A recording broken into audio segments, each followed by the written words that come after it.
वस्ता के अंदर से बाइबल मुकद्दस ने जन्म लिया और वहीं से इसने पूरी दुनिया को, मशरिक को, मगरिब को, शमाल को और जनूब को अपनी लपेट में लिया हुआ है। ये चारों समतों को अपने अंदर लपेटे हुए हैं। आज जब हम इस बाइबल मुकद्दस के बारे में दुनिया के लोगों के साथ डिस्कस करते हैं, गौर खौस करते हैं, तो लोग ये कहते हैं, दुनिया ये कहती है कि बाइबल मुकद्दस तब्दील हो चुकी है, बदल चुकी है। और इस बाइबल मुकद्दस की इस बात पर कि ये बदल चुकी है या तब्दील हो चुकी है, हमने भी बहुत ही अरसा दराज से इस चीज में आने की कोशिश की कि हम बाइबल मुकद्दस का दिफा कर सके। बगैर पढ़े, बगैर इल्म हासिल किए, बगैर स्टडी किए आप कभी बाइबल मुकद्दस का दिफा नहीं कर सकते। आप जज्बाती तो बाइबल मुकद्दस के लिए हो सकते हैं, आप रूहानी तो बाइबल मुकद्दस के लिए हो सकते हैं, लेकिन अगर आपने बाइबल मुकद्दस को पढ़ा नहीं, सीखा नहीं, तो आप कभी किसी को कायल नहीं कर सकेंगे, कभी किसी के साथ बाइबल मुकद्दस की बात नहीं कर सकेंगे।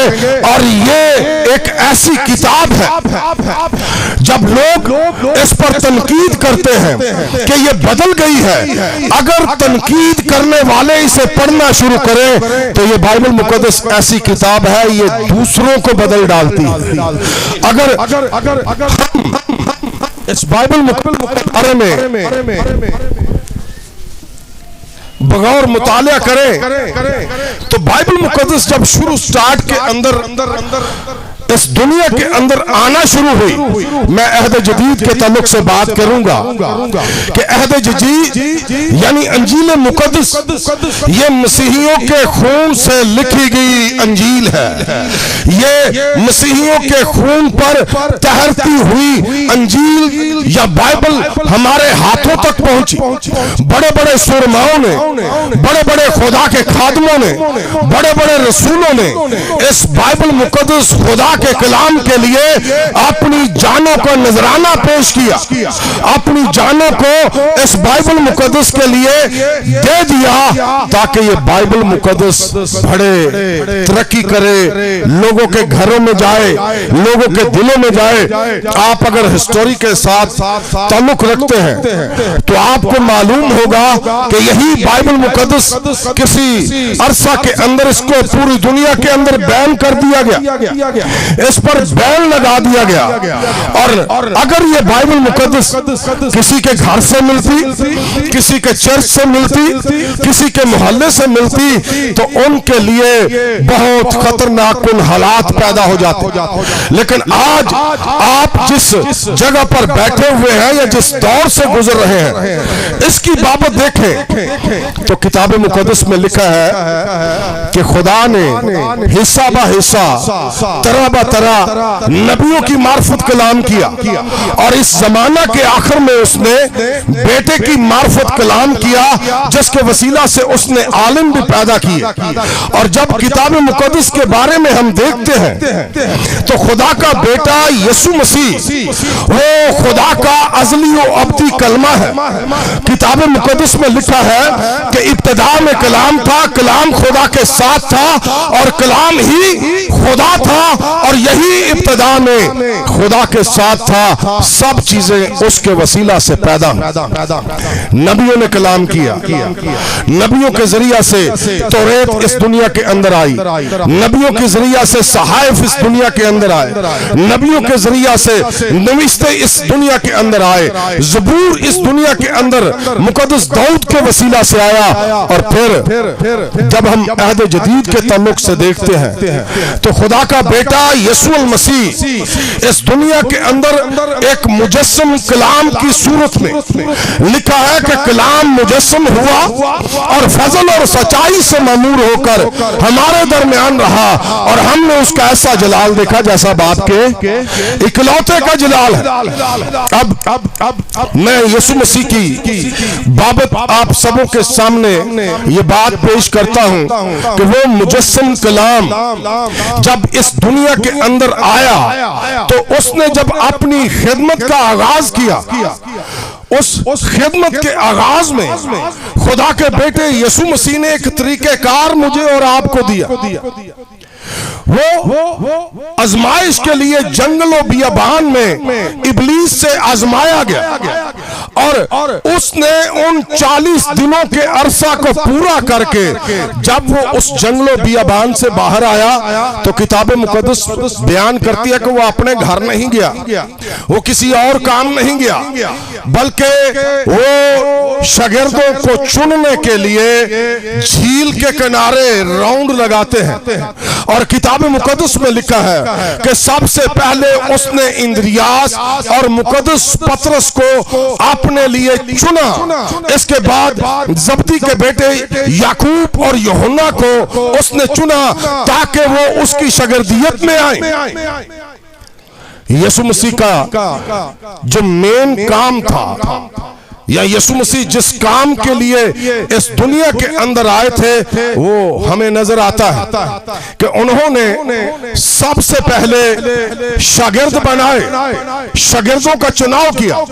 आप इस दुनिया के अंदर देख सकते हैं कि जब आपका बच्चा किसी हुनर को सीखना चाहता है तो आप उस बच्चे को उस हुनरमंद उस्ताद के पास लेकर जाते हैं और रिक्वेस्ट करते हैं कि इस बच्चे को तुम अपना शागिर्द रख लो और अपने जैसी महारत इसे दे दो। लेकिन यीशु मसीह एक ऐसा उस्ताद है जो किसी के कहने पर शागिर्द नहीं रख रहा, बल्कि ये एक ऐसा कामिल उस्ताद है जो शागिर्दों का चुनाव खुद करता है। आज पूरी दुनिया के अंदर ऐसी ही भरमार है नाम नमहाद खादमों की, नाम नहाद मर्दे खुदाओं की, लेकिन बाइबल मुकद्दस हमें सिर्फ और सिर्फ ये बयान करती है कि यीशु मसीह ने शागिर्दों को चुना और फिर उनको तालीम भी दी। ना सिर्फ तालीम दी बल्कि तालीम देने के बाद यीशु मसीह ने उनको तजर्बे के तौर पर इस्राएल के अंदर भेजा कि जाओ तुम सामरियों की तरफ ना जाना, गैर कौमों की तरफ ना जाना, बल्कि इस्राएल की खोई हुई भेड़ों की तरफ जाना और चलते चलते ये मुनादी करना कि तौबा करो क्योंकि आसमान की बादशाहत नजदीक आ गई। यीशु मसीह की अवलीन तरजीह जो शागिर्दियत के लिए थी कि शागिर्द पहले तालीम पाए, पहले वो खुदा के कलाम को जाने, पहले वो खुदा के कलाम को सीखे और खुदा का कलाम जो मसीह ने हमें दिया है उसने हमें अवलीन यही खुदा का कलाम पेश करने के लिए दिया है जो उसने लोगों के सामने पेश किया कि आसमान की बादशाहत नजदीक आ गई। ऑडियंस के अंदर तजुर्बा करके देख लें कि बहुत कम लोगों को खुदा की बादशाहत के बारे में इल्म होगा और मसीह की ये तालीम है कि तुम ये मुनादी करो कि तौबा करो क्योंकि आसमान की बादशाहत नजदीक आ गई है। फिर खुदा ने अपने लोगों को मुअज्जिज़ात बख्शे, शिफाएं बख्शी, बहुत सारी नेमतों से मामूर किया, लेकिन इससे पहले कि वो इन नेमतों को इस्तेमाल करें खुदा ने उनके जहनों को खोला, उनको तालीम दी ताकि वो मुआशरे में किसी के साथ बातचीत कर सके। मिलाकी नबी के सहीफे में लिखा है कि काहिन के लब मार्फत को महफूज रखे और जब आप मार्फत की बाबत बाइबल मुकद्दस में से या सूफियाना इस्तिलाह पर गौर करते हैं तो मार्फत का जो लुग़वी मानी है वो है खुदा की ज़ातो इफ़ाल के बारे में जानना या इल्म रखना मार्फत कहलाता है। आज हम मार्फत हासिल करने के लिए मुख्तलिफ तरीक़ेकार में पड़े हुए हैं, मुख्तलिफ तरीक़ेकार से हम खुदा तक रसाई हासिल करना चाहते हैं, मगर यीशु मसीह ने फरमाया है कि राह, हक और जिंदगी मैं हूं, कोई मेरे वसीले के बगैर बाप के पास नहीं जा सकता। सो मेरे बहनों और भाइयों, मैं शुक्रगुजारी करता हूं इन स्टूडेंट्स के लिए भी जिन्होंने आज 1 साल मुकम्मल किया है। ना सिर्फ 1 साल मुकम्मल किया है बल्कि इनके अंदर ये जुनून और जज्बा है कि ये अगला साल भी मुकम्मल करेंगे। ये बात की बात है कि इनको दौरान स्टूडेंट को कैसे खुदा बुलाता है या बुलाता है या नहीं, ये बात खुदा के ताल्लुक से है। खुदा चुनता है, खुदा बुलाता है। आप अगर तजर्बे की बात है, कभी किसी ने खुदा को बुलाया हो? ऐसा हरगिज नहीं। जब भी बुलाता है खुदा बुलाता है, खुदा कॉल करता है, खुदा बुलाहट देता है। इंसान के अपने बस में कुछ भी नहीं और ना ही खुदा के कलाम मुकद्दस की कोई तावील इंसानी इरादा के जरिया से, बल्कि लिखा है कि नबी खुदा के रूह की तहरीक से लिखते थे। पैदाइश से लेकर मिलाकी तक नबी दुनिया में आए और उन नबियों ने जब प्रचार किया तो क्या उन्होंने शिफा से स्टार्ट लिया? क्या उन्होंने मौजज़ात से स्टार्ट लिया? उन्होंने स्टार्ट लिया खुदा के कलाम से, और वो भी नबूवती कलाम से। ए आदमजाद, खुदा का कलाम सुन।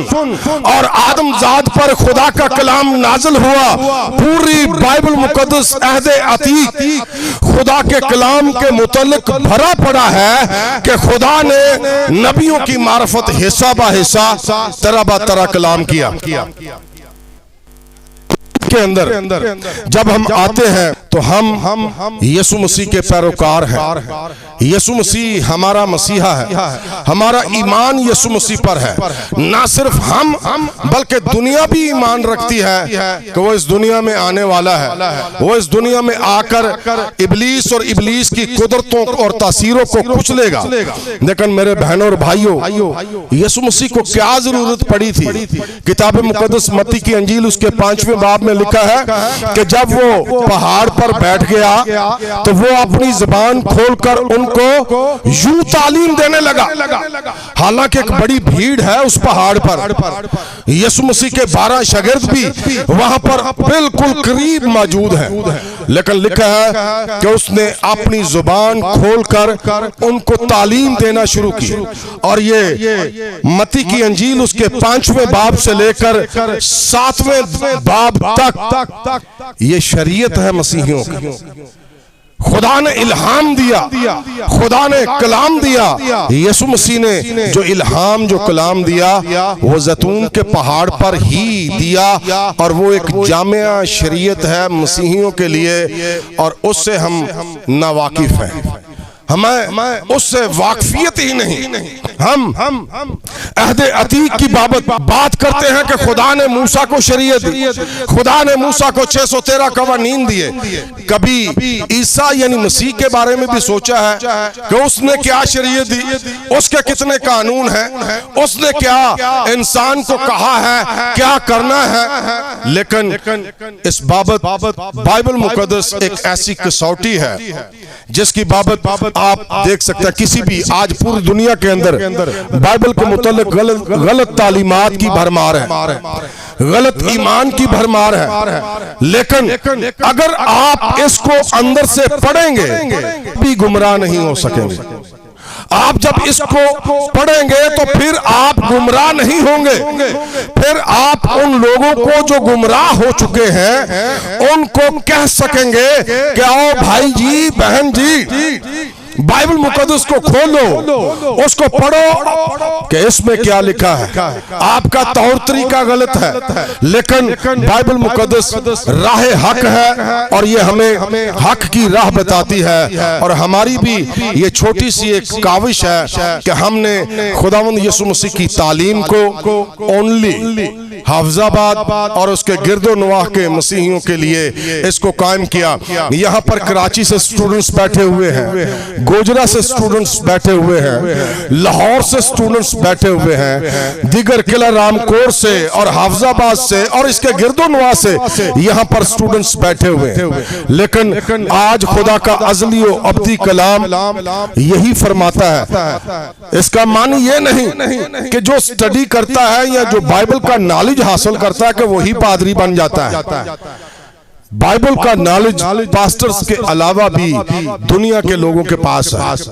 आप इसे जर्नल नॉलेज के तौर पर हासिल कर सकते हैं, आप इसे अपने खानदान के लिए हासिल कर सकते हैं, अपने बच्चों के लिए हासिल कर सकते हैं, अपने लिए हासिल कर सकते हैं। और उसकी तालीम को हम देखते हैं तो वह हमें सीधा रास्ता दिखाती है।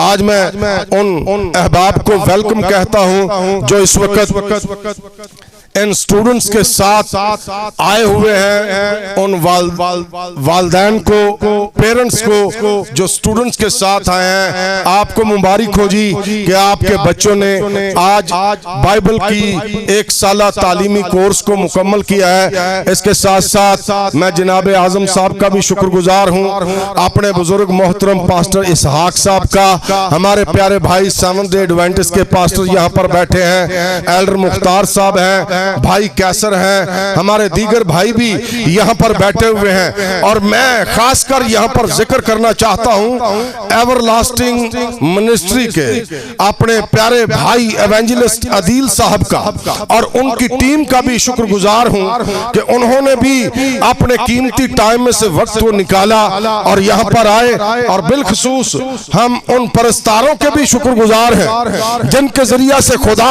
अपनी हम्द को कामिल करवाता है। ना सिर्फ ये, मैं अपने तमाम उन भाइयों का, उन तमाम बहनों का शुक्रगुजार हूं जो इस वक्त पंडाल में आकर बैठे हैं। और फिर आखिर में मैं अपने नौजवान भाई रिजवान इज़्म का शुक्रगुजार हूं जिनको हमने आज बतौर चीफ गेस्ट के यहाँ पर बुलाया हुआ है और उन्होंने हमारी इस दावत को कबूल किया और बड़े वो हमारे साथ शामिल हैं। एक बार फिर इन सबों के लिए जोरदार तालियां।